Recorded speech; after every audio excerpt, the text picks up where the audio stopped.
कौन चलाता है? भ्रष्टाचार जब तक नहीं मिटेगा तब तक हिंदुस्तान में अर्थव्यवस्था हिंदुस्तान के नहीं सुधरेंगे।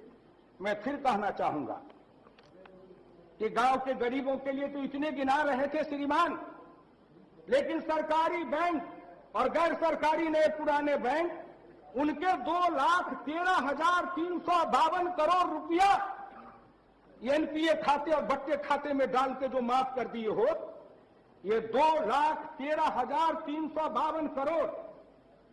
तारांकित प्रश्न संख्या 142-6-8-10 वित्त मंत्री ने इसी सदन में जवाब देते हुए कहा है, किसानों को 76,000 करोड़ रुपया दे दिया तो दुनिया में ढिढोरा पीटा गया, और 2,13,352 करोड़ हिंदुस्तान के मुट्ठी भर व्यवसायियों को माफ कर दिया गया।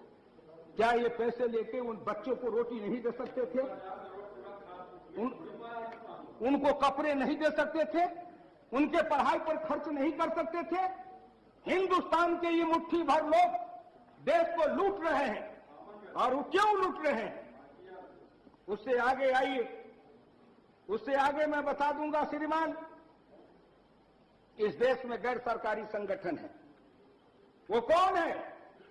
उन्हीं के घर के लोग, कोई आईएएस है, कोई आईपीएस है, कोई कमिश्नर है, कोई लेफ्टिनेंट है, कोई जर्नल है, कोई कर्नल है, कोई राजनीति में है।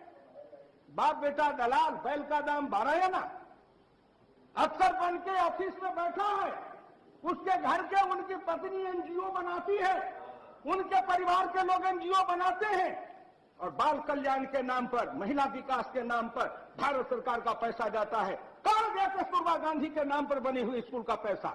कहने के लिए तो दलितों के बच्चे के नाम पर लिखते हो, लेकिन कौन ले गया? NGO, NGO, NGO. अब उसका क्या मतलब है सो भगवान जाने।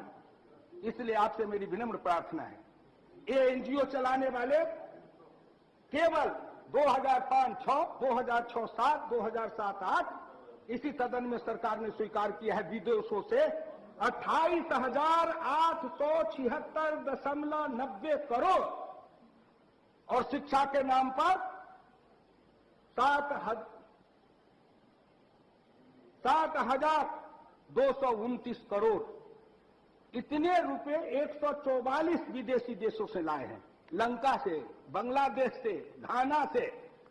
अरे भिख मंगा से भी भीख मांगने में जिस देश के इन बड़े लोगों को शर्म नहीं आती है, और इस देश के गरीबों का कफन बेच के खाने वाले हिंदुस्तान के उन गरीब के बच्चों के उन बाल कल्याण